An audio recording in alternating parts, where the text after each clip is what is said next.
आशा भरी नारी। ये TWR इंडिया की प्रस्तुति है।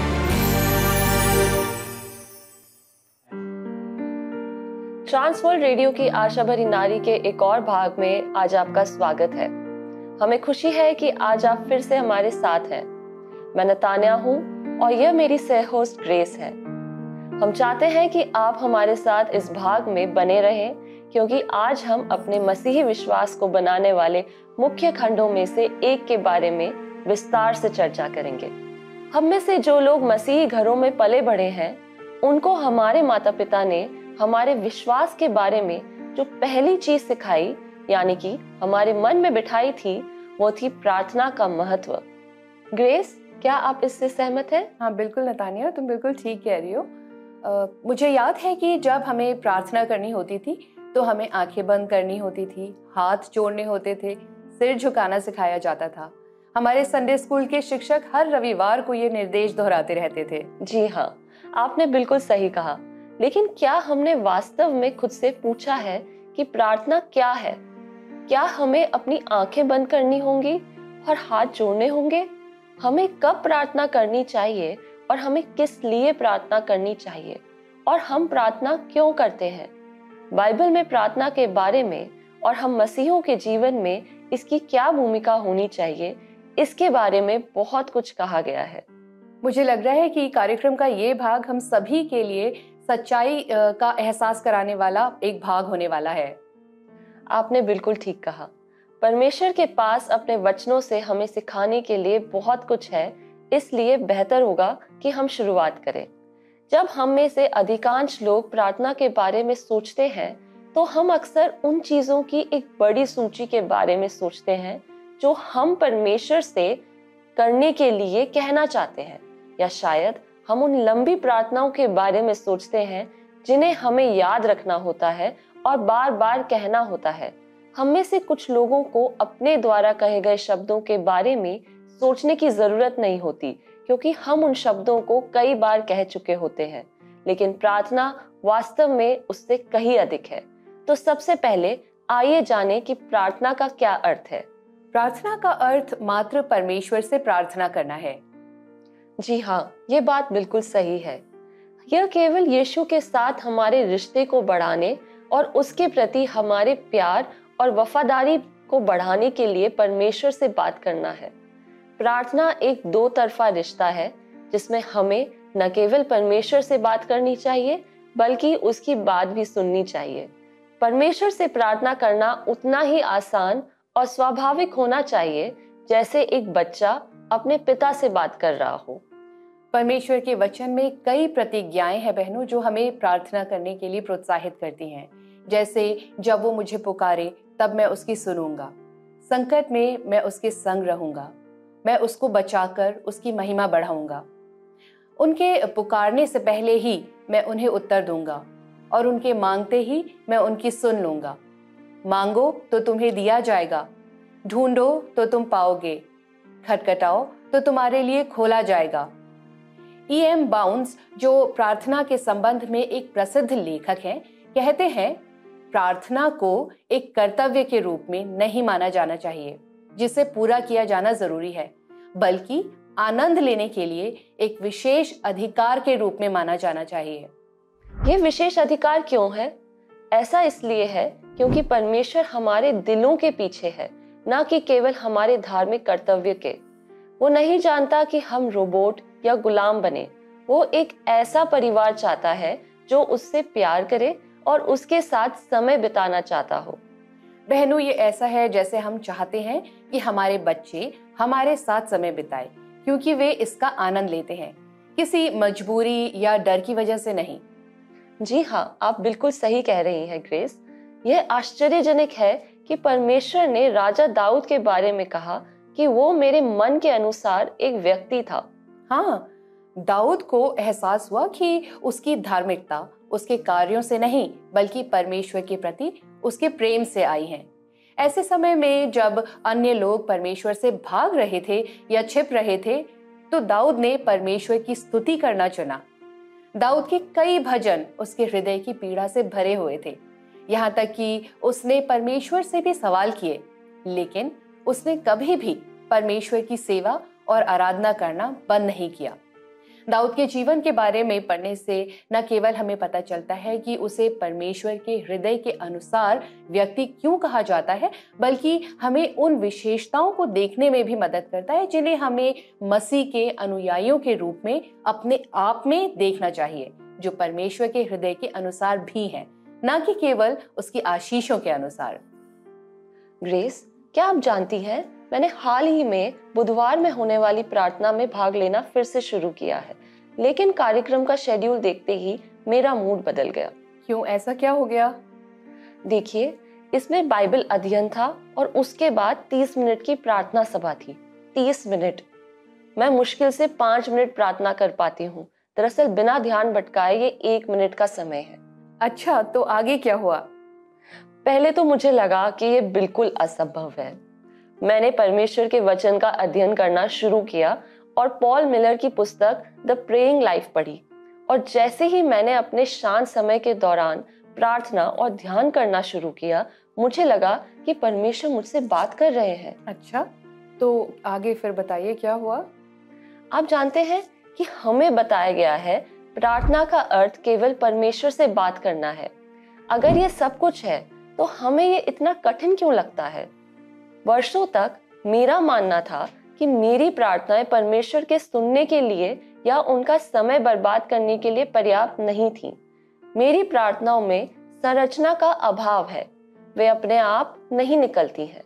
मैं बाइबल की आयतों से भरे सर्वोत्तम वाक्य नहीं बना सकती। इसलिए मैंने खुद को विश्वास दिलाया कि अगर मैंने प्रार्थना की तो वास्तव में कोई फर्क नहीं पड़ता, विशेषकर यदि ये अच्छी तरह नहीं हो पाती थी। और फिर क्या हुआ? प्रार्थना करना सीखना वास्तव में परमेश्वर के साथ संबंध बनाने के बारे में है, और किसी भी रिश्ते की तरह इसे संपर्क और बोलचाल पर बनाया जाना चाहिए। दूसरा सबक जो मैंने सीखा वो ये था कि प्रार्थना करना कोई गुप्त सूत्र नहीं है। परमेश्वर ईमानदारी से उसके पास आने से प्रसन्न होता है। आमीन। और क्योंकि हम परमेश्वर की संतान हैं, पवित्र आत्मा हमारे भीतर रहता है, इसलिए हम विश्वास के साथ सीधे उससे बात कर सकते हैं। जी हाँ, बिल्कुल सही कहा आपने। रोमियो 8 उसके 26 में लिखा है, इसी रीति से आत्मा भी हमारी दुर्बलता में सहायता करता है, क्योंकि हम नहीं जानते कि प्रार्थना किस रीति से करना चाहिए, परंतु आत्मा आप ही ऐसी आहें भर भर कर जो बयान से बाहर है हमारे लिए विनती करता है। आपने और क्या सीखा? मैंने सीखा कि हमारे मन में जो है वो परमेश्वर के लिए महत्व रखता है, क्योंकि हम उसके लिए महत्व रखते हैं। जैसे जैसे हम प्रार्थना करने की आदत विकसित करते हैं, हम समझ जाएंगे कि परमेश्वर हमसे किस बारे में बात करना चाहता है, क्या हमारे ध्यान देने योग्य है। लेकिन अगर हम कभी भी संदेह में हो तो हमें यीशु की तरह प्रार्थना करनी चाहिए। नतानिया, ये तो बहुत ही दिलचस्प लगता है, क्या तुम इसे हमें समझा सकते हो? जी हाँ, जरूर। इसके लिए मैं चाहूंगी कि हम लूका 11 उसकी पहली आयत को देखें। इसमें कहा गया है, और जब वो प्रार्थना कर चुका तो उसके चेलों में से एक ने उससे कहा, हे प्रभु, जैसे यूहन्ना ने अपने चेलों को प्रार्थना करना सिखलाया, वैसे ही हमें भी तू सिखा दे। यीशु ने अभी प्रार्थना समाप्त की थी, स्पष्ट रूप से अपने शिष्यों की उपस्थिति में। यीशु के जैसा बनने के लिए उत्सुक उन्होंने उससे कहा कि वो उन्हें प्रार्थना करना सिखाए। तो आप उनके अनुरोध के बारे में कौन सी 2 बातें देखते हैं? देखिए, सबसे पहले वे प्रार्थना के माध्यम से परमेश्वर से संपर्क बनाना चाहते थे, और दूसरा, वे चाहते थे कि उन्हें मार्गदर्शन की आवश्यकता है। यह आपने सही कहा। यद्यपि प्रार्थना परमेश्वर से बात करने जितनी सरल हो सकती है, यह एक सीखा हुआ कौशल भी है। इसमें समय, काम और अभ्यास लगता है। चेले दिन रात यीशु के साथ थे। उन सभी चीजों में से जो वे उसे सिखाने के लिए कह सकते थे, कैसे चंगा करें, कैसे सिखाएं या असाधारण चमत्कार करें, उन्होंने उससे पूछा कि प्रार्थना कैसे करें। और उन्हें सिखाने के लिए यीशु ने शिष्यों और हमें प्रभु की प्रार्थना दी। जी हाँ, बिल्कुल। हम नए नियम में प्रभु की प्रार्थना 2 बार पाते हैं, न केवल लूका 11 में बल्कि मत्ती 6 में भी। जब हम मत्ती 6 में प्रभु की प्रार्थना की तुलना लूका 11 से करते हैं तो हम देखते हैं कि वचन समान है लेकिन पूरी तरह समान नहीं है। तो इसका क्या मतलब हुआ? मुझे लगता है कि इसका मतलब ये है कि परमेश्वर के प्रति हमारे दिल का दृष्टिकोण और अवस्था हमारे वास्तविक शब्दों से अधिक महत्वपूर्ण है। जी हाँ, आपने बिल्कुल सही कहा ग्रेस। याद रखें बहनों, प्रभु का प्रयोजन हमारे मुंह से निकले वास्तविक शब्दों की तुलना में हमारे दिलों के रवैये से कहीं अधिक है।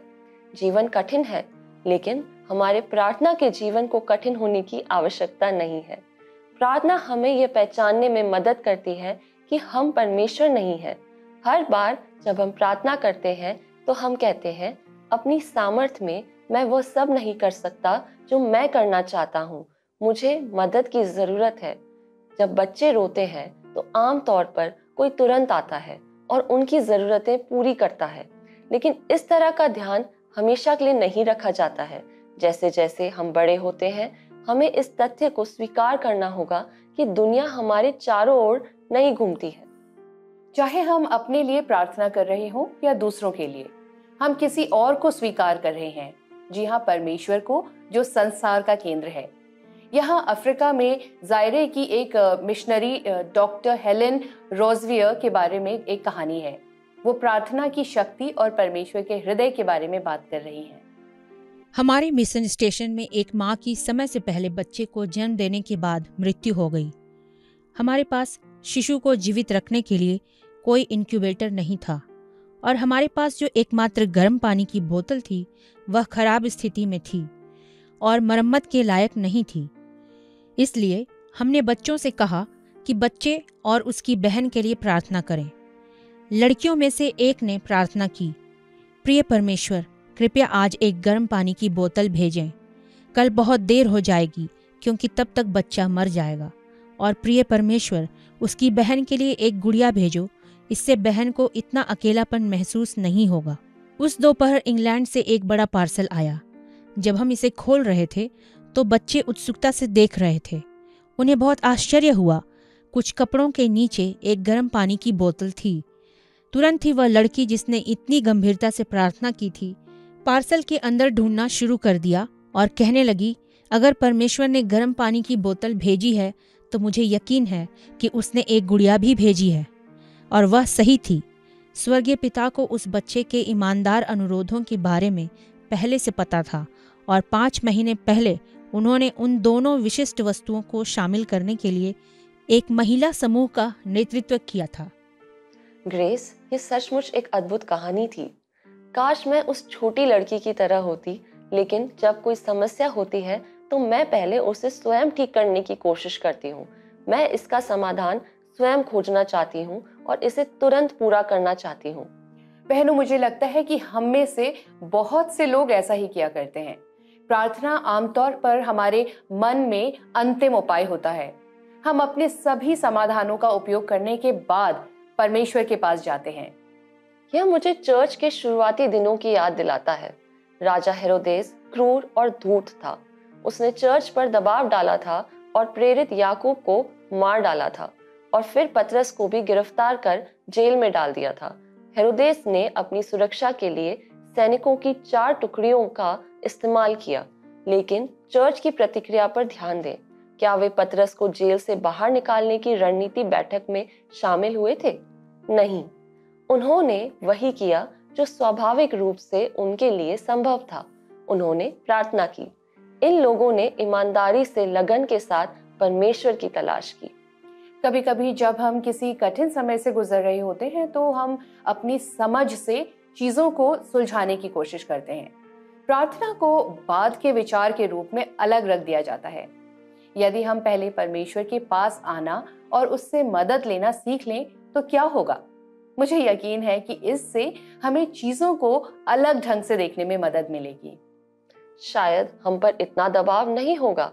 शायद सोच और चिंता हमारे दिलो दिमाग में हर समय नहीं भरी रहेगी। क्या हम प्रार्थना करने वाली स्त्रियां हैं? क्या हम सोचते हैं कि क्या परमेश्वर हमारी प्रार्थनाएं सुनता है, या क्या वह स्त्रियों की भी सुनता है? वास्तव में पूरे पवित्र शास्त्र में स्त्रियों ने एक महत्वपूर्ण भूमिका निभाई है। हम माताओं को परमेश्वर से डरने वाले बच्चों का पालन पोषण करते हुए देखते हैं, जो दुनिया को बदल देते हैं, और साथ ही बहनों को खतरनाक नौकरियों में कदम रखते हुए सभी महिला मित्रों और पड़ोसियों के साथ काम करते हुए देखते हैं, जो परमेश्वर का प्यार साझा करता है। एक महिला काम पर थी, तब उसे फोन आया कि उसकी छोटी बेटी बुखार से बहुत बीमार है। उसने अपना काम छोड़ दिया और कुछ दवा लेने के लिए फार्मेसी में रुक गई। वह अपनी कार के पास वापस आई और पाया कि उसने अपनी चाबियां कार में बंद कर दी थी। उसे नहीं पता था कि क्या करना है, इसलिए उसने घर फोन किया और दाई को बताया कि क्या हुआ था। दाई ने उसे बताया कि बुखार बढ़ रहा है। उसने कहा, अगर आपको एक कोट हैंगर मिल सकता है तो उससे आप दरवाज़ा खोलने के लिए उसका उपयोग कर सकती हैं। महिला ने चारों ओर देखा और एक पुराना जंग लगा कोट हैंगर पाया जो जमीन पर पड़ा हुआ था। संभवतः किसी और ने कार में चाबियां छोड़ दी होंगी।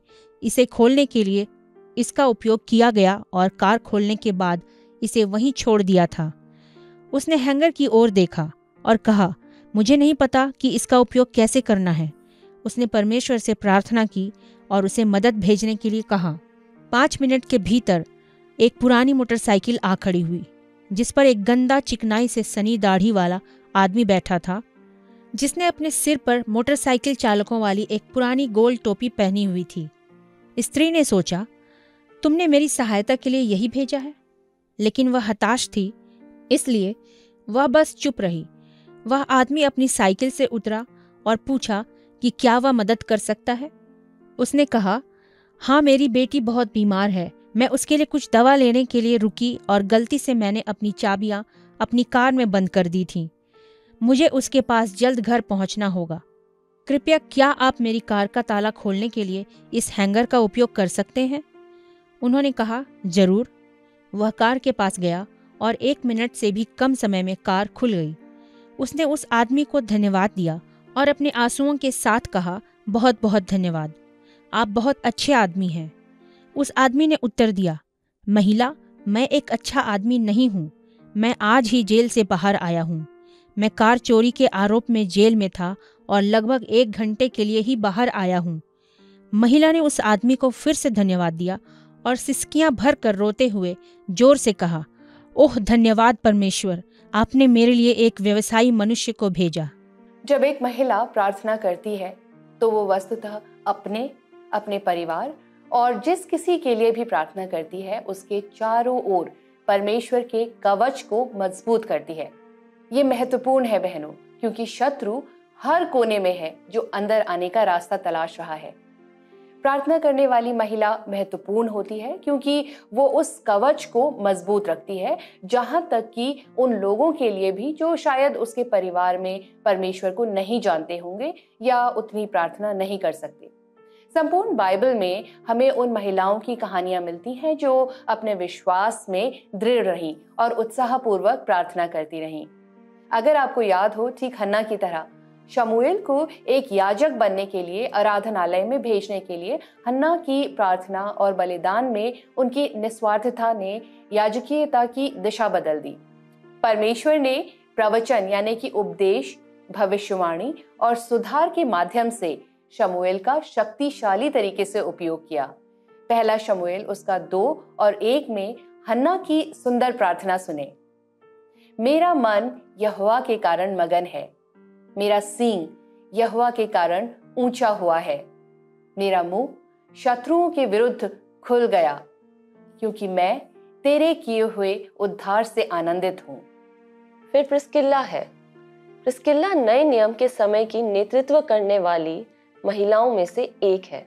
उसका उल्लेख प्रेरितों के काम 18 अध्याय उसकी 2 से 3 आयत में और प्रेरितों के काम 18 से 19, प्रेरितों के काम 26 और रोमियो 16 उसके 3 से 5 में किया गया है।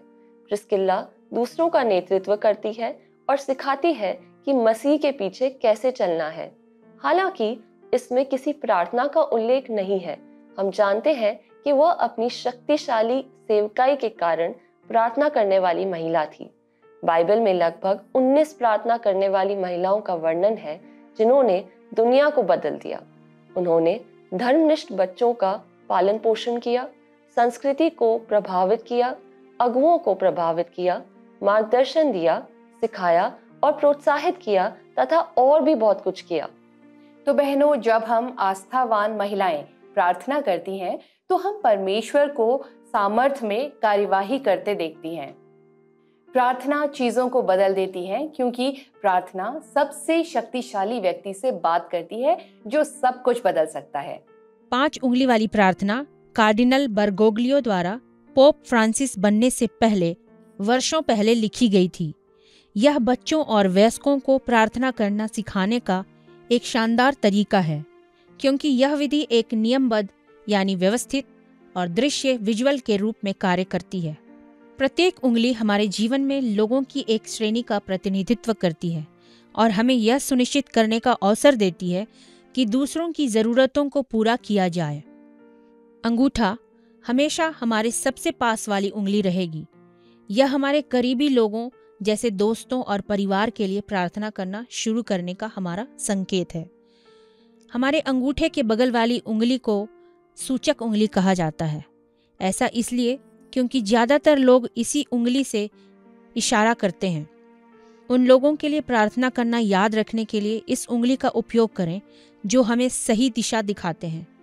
यह हमें उन लोगों के लिए प्रार्थना करने की याद दिलाता है जो चंगा करते हैं, सिखाते हैं, निर्देश देते हैं और मार्गदर्शन करते हैं।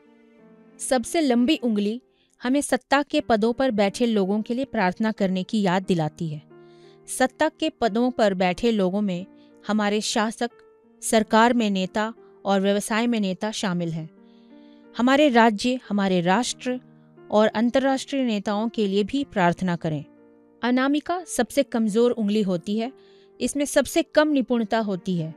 क्योंकि यह सबसे कमज़ोर है, यह उन लोगों के लिए प्रार्थना करने के लिए एक अनुस्मारक के रूप में कार्य करता है जो कमज़ोर हैं, बेघर हैं, ज़रूरतमंद हैं, जो परेशानी में हैं या दुख में हैं, या हम में से सबसे छोटे लोगों के लिए प्रार्थना करने की याद दिलाने का काम करता है।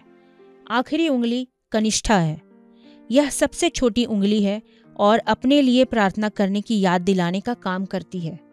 हम इस क्षण का उपयोग परमेश्वर को उनकी आशीषों और जिस तरह से वह हमसे प्यार करते हैं उसके लिए धन्यवाद देने के लिए कर सकते हैं।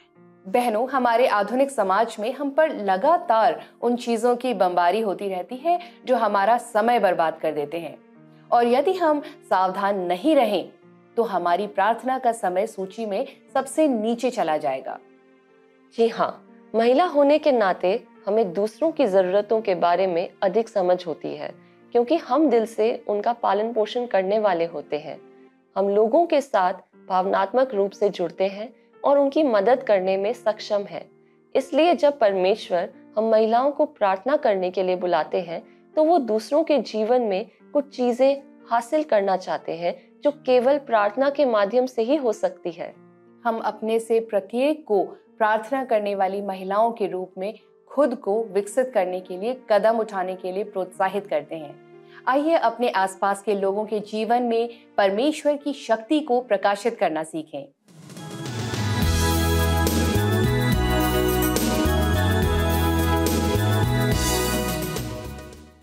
आइए प्रार्थना करें। अत्यंत महान अनुग्रहकारी पिता परमेश्वर, आज के सुंदर कार्यक्रम के लिए आपका धन्यवाद करते हैं पिता। हम चाहते हैं पिता परमेश्वर कि आज जब हमने प्रार्थना के महत्व के बारे में सीखा तो होने दीजिए पिता परमेश्वर कि आपका वचन हमें से प्रत्येक महिला को ग्रहण होने वाला हो सके। पिता परमेश्वर, मैं मांगती हूँ कि हम सारी महिलाएं प्रार्थना करने वाली महिलाएं बन सके पिता। और जैसे एक बच्चा अपने पिता से मांगता है पिता परमेश्वर, वैसे हम अपनी सारी परेशानियां, चिंताएं और दूसरों के लिए भी हम प्रार्थना करने वाले हो सके पिता परमेश्वर, मैं मांगती हूँ कि हम अपने बच्चों का भी पालन पोषण इसी रूप से करने वाले हो सके और उनको भी उनके जीवन में प्रार्थना का महत्व सिखाने वाले हो सके पिता परमेश्वर। आपकी सारी आशीषों और बरकतों के लिए पिता आपका धन्यवाद करते हैं पिता। आशा है कि आप हमारे को ऐसे ही आगे भी मार्गदर्शन करते रहेंगे पिता परमेश्वर। इस छोटी सी दुआ को हमारे उद्धारकर्ता प्रभु यीशु मसीह के नाम से मांगते हैं, आमीन।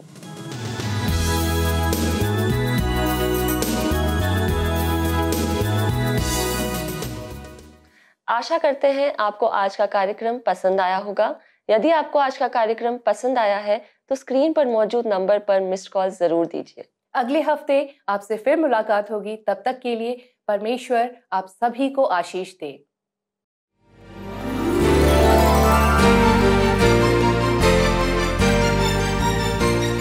आशा भरी नारी, ये TWR इंडिया की प्रस्तुति है।